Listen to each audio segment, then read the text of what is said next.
الحمدللہ مجھے اور آپ کو اللہ کا شکر ادا کرنا چاہیے کہ ہم جس دروازے پر بیٹھے ہیں، جس گھر سے ہمارا تعلق ہے، اس سے اونچا گھرانہ کوئی اور نہیں، اس سے بڑا گھرانہ کوئی اور نہیں۔ اس گھر میں رہنے والوں کا مقام کتنا بلند ہے، جب ان کی وجہ سے اس گھر کے اینٹ پتھروں کی عزت بڑھ جاتی ہے۔ آپ امام بارگاہ کا دروازہ چومتے ہیں یا نہیں؟ آپ حرموں کا دروازہ چومتے ہیں یا نہیں؟ آپ چوکھٹ کا، آپ دروازے کا، آپ زری کا بوسہ دیتے ہیں یا نہیں دیتے؟ وہ چوکھٹ تو امام نہیں ہے، لیکن کیونکہ امام سے منسوب ہے، اس گھر میں رہنے والے کی وجہ سے گھر بھی افضل ہو جاتا ہے۔ اب ممکن ہے میرا کوئی سنی شیعہ بھائی یہ سوچے کہ مولانا یہی تو شرک ہے جو آپ کے یہاں ہوتا ہے۔ جی یہی تو شرک ہے، چلیں آپ ائمہ اہل بیت کا احترام کریں، ان کا مقام ہے اہل بیت کا، لیکن یہ کیا بات ہوئی کہ ان کے دروازوں کو چوم رہے ہیں، ان کی جالی کو چوم رہے ہیں؟ تو یہ تو چومنا تو صرف اور صرف، اول تو چومنا کسی کو نہیں چاہیے، صرف اللہ کا سجدہ کرنا چاہیے، اور لیکن یہ تو آپ تو یہی تو آپ کے یہاں بڑھا ہوا ہے، اسی کو تو غلو کہتے ہیں۔ بعض لوگ پھر سجاتے ہیں نا بات کو، اور یہی تو غلو ہے۔ آپ ائمہ کا احترام کرتے چلیں، مولا علی کا احترام بنتا ہے، حق ہے، ان کا مقام ہے ان کا بہت بلند، مگر ان کی آپ زری کو چوم رہے ہوتے ہیں، آپ ان کے دروازوں کو چوم رہے ہوتے ہیں۔ توجہ چاہوں، یہ والی گفتگو ایک ہمارے بہت بزرگ عالم دین کے ساتھ ایک مفتی اعظم سعودی عرب کی ہو رہی تھی، تو انہوں نے جب یہ بات ہوئی اور بہت دیر تک تکرار ہوتی رہی، تو انہوں نے ہمارے عالم نے مفتی صاحب سے کہا کہ قرآن منگوائیں گے؟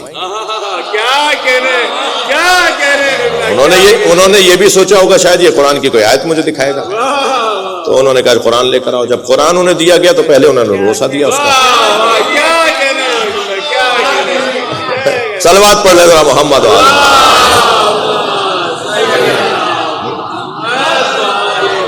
اور پھر وہ شیعہ عالم کے حوالے قرآن کیا، تو اس شیعہ عالم دین نے بوسہ دے کر اسے بلا کے کہا اسے واپس لے جاؤ، تو وہ قرآن واپس لے گئے۔ تو انہوں نے پوچھا کہ کیوں منگایا تھا؟ کہا بس یہی منظر دکھانے کو بلایا تھا۔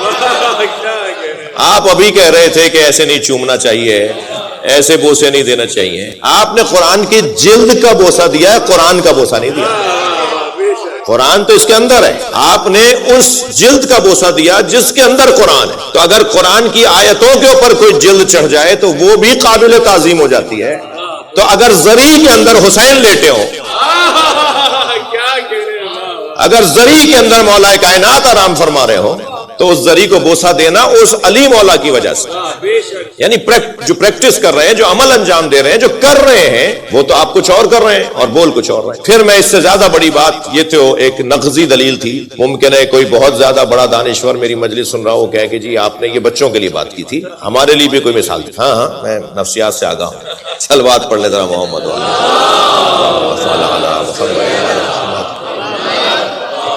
تو میں آیت پڑھ دیتا ہوں، سورہ مبارکہ نور کی آیت ہے۔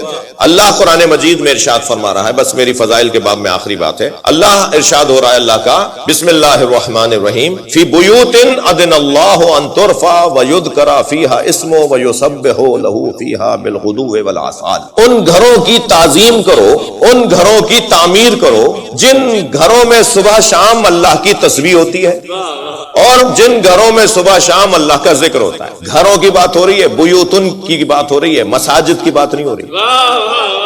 مساجد سے متعلق اور آیتیں ہیں، اس کی تعظیم کے لیے اور آیتیں ہیں، مگر یہ آیت کچھ گھروں اور بیتن نہیں ہے، بیوتن ہے۔ ایک سے زیادہ گھر ہے، کہیں ایسے سوچ مت لینا کہ وہ والا ہی ہے، بس یہ والا نہیں ہے۔ ایک سے زیادہ، 3 سے زیادہ گھروں کو اللہ کہہ رہا ہے کہ ان کی تعظیم بھی کرو، ان کی تعمیر بھی کرو۔ گرنے نہیں تو انہیں، گرانا تو دور کی بات ہے۔ ان گھروں کو گرانے کی تو ایسے ہی اجازت نہیں ہے، بلکہ وہ گر رہے ہو تو انہیں تعمیر کرو۔ اگر ان کی کوئی مرمت کی ضرورت ہو رہی ہو تو مرمت کرو، دروازے کھڑکیاں بدلوا دو، دیوار ان کی بدلوا دو، چھت ان کی دوبارہ کروا دو۔ ان گھروں کی تعمیر بھی کرو، ان گھروں کی تعظیم بھی کرو۔ تعظیم کسے کہتے ہیں؟ اچھا چلیں پہلے یہی بات ہو جائے۔ تعظیم جھکنے اور گردن کے جھکانے کو بعض لوگوں نے عبادت سمجھا ہے، جبکہ قرآن یہ کہہ رہا ہے کہ والدین کے آگے گردن جھکاؤ۔ وَاخْفِضْ لَهُمَا جَنَاحَ الذُّلِّ مِنَ الرَّحْمَةِ۔ جب اپنے والدین کے سامنے جاؤ تو اپنے شانوں، اپنے سروں کو جھکاؤ۔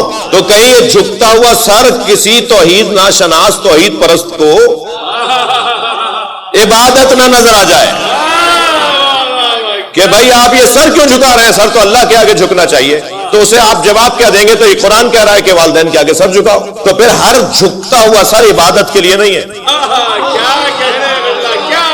بھائی تھوڑی گردن ہلا دیجئے، بات جاری ہوتا۔ ہاں ایسے ہر جھکتا ہوا سر عبادت کے لیے نہیں ہے. وہ جو عبادت کے لیے سر جھک رہا ہے، وہ جو تعظیم کے لیے سر جھک رہا ہے، ان دونوں میں فرق کہاں پر آئے گا؟ کیسے فرق لائیں گے؟ فرق ہے نیت کا.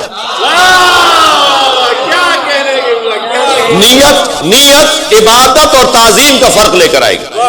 یہاں میں نے نیت کی کہ میں عبادت کر رہا ہوں تو سر وہاں بھی جھک رہا ہے، اور یہاں سر جھکاتے ہوئے نیت کی کہ میں تعظیم کر رہا ہوں تو سر وہاں بھی جھک رہا ہے. تو خبردار ہر جھکتے ہوئے سر کو مشرک مت بول دینا.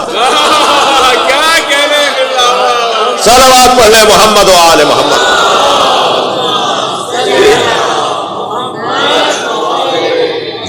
ضروری نہیں ہے کہ جو سر جھک رہا ہے وہ مشرک کا ہی سر جھک رہا ہے. ہو سکتا ہے یہ سر جھکانے والا تعظیم میں سر جھکا رہا ہو.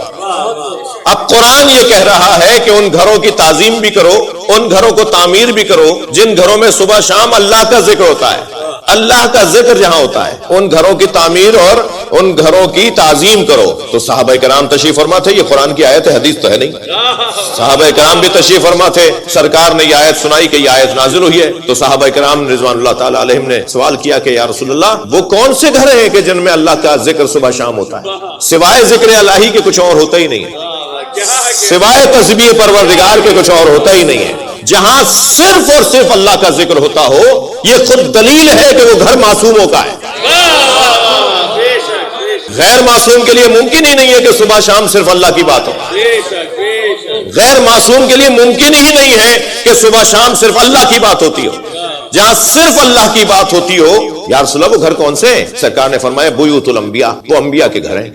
آیت آئی، سرکار نے سنائی، صحابہ نے سوال کیا، سرکار نے جواب دے دیا، بات پوری ہو گئی. سرکار نے بتا دیا کہ وہ انبیاء کے گھر ہیں تو برابر سے حضرت ابوبکر کی آواز آئی، یا رسول اللہ ھذا المکان منہا، یہ علی و بطول کا گھر ان میں سے ہے.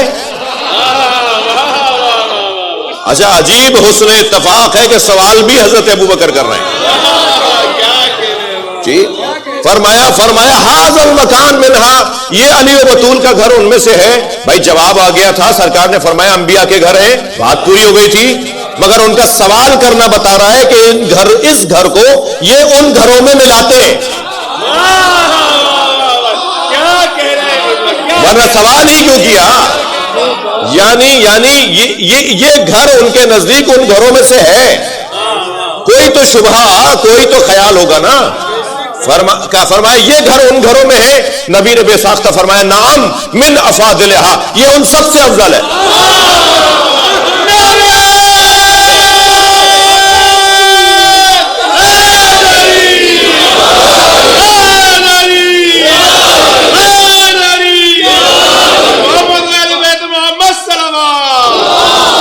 اللہم صلی علی محمد وعلی محمد. اب جب یہ گھر ان سارے گھروں سے افضل ہے، بھائی جملہ آپ نے اب مجھ سے لینا ہے، جب یہ گھر ان گھروں سے افضل ہے تو اس گھر میں رہنے والے ان سے افضل کیسے؟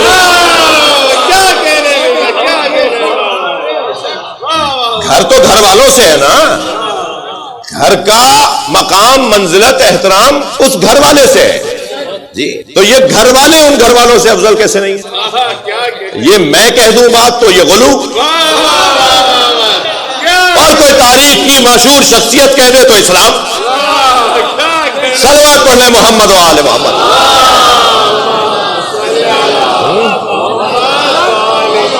اور بلند صلوات نبی اور آل نبی.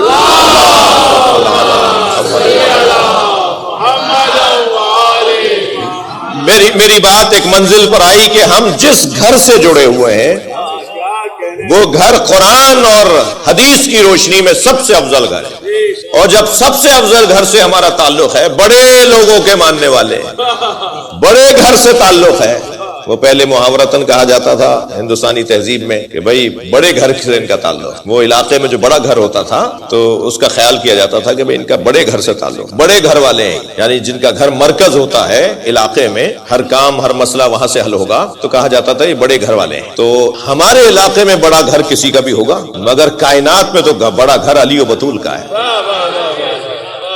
سب سے بڑا گھر پوری کائنات میں جن کا ہے، ان سے ہم نسبت کو اپنے لیے عزت، افتخار، اعزاز جان، اور اس کے الحمدللہ تقاضے ہیں جن کی طرف میں نے ابتدا میں آپ سے کچھ عرائض رکھے کہ ان کے ساتھ جڑنے کے کچھ تقاضے ہیں، کچھ نشانیاں ہیں جو الحمدللہ قدرے نشانیاں وہ ظاہر ہو رہی ہیں، پوری ہو رہی ہیں، ان پہ کوشش ہوتی ہے، ان پہ کام کیا جاتا ہے، مزید ہمیشہ ہر روز بہتری لانے کی ضرورت ہے۔ اور یہ مجلس ہم ان ایام میں خاص طور پر اور سال بھر میں ان نسبتوں سے اس لیے بیٹھتے ہیں تاکہ ہم اس بڑے گھر سے اپنا تعلق پکا، ہمارا ان سے تعلق اچھا ہوتا رہے۔ اب یہاں آپ کو جو مسائل ہیں اسے چھوڑ دیجئے، کل تھوڑی سی بات کریں، وہ بھی بہت لمبی نہیں کروں گا، ڈریے گا نہیں، ہلکے پھلکے اشارے ہیں۔ اور اب مثلا یہ جو ہمارے مستقبل ہے، ہمارا یہ پیارے پیارے بچے یہ جو بیٹھے ہوئے ہیں، ماشاءاللہ اللہ ان کو زندگی دے، اپنے والدین ساتھ کچھ تو اپنے کام میں بھی لگے۔ بچہ جو ہے وہ ظاہر ہے اس کی اپنی عمر کا تقاضا ہے، اس کی اپنی سن و سال کا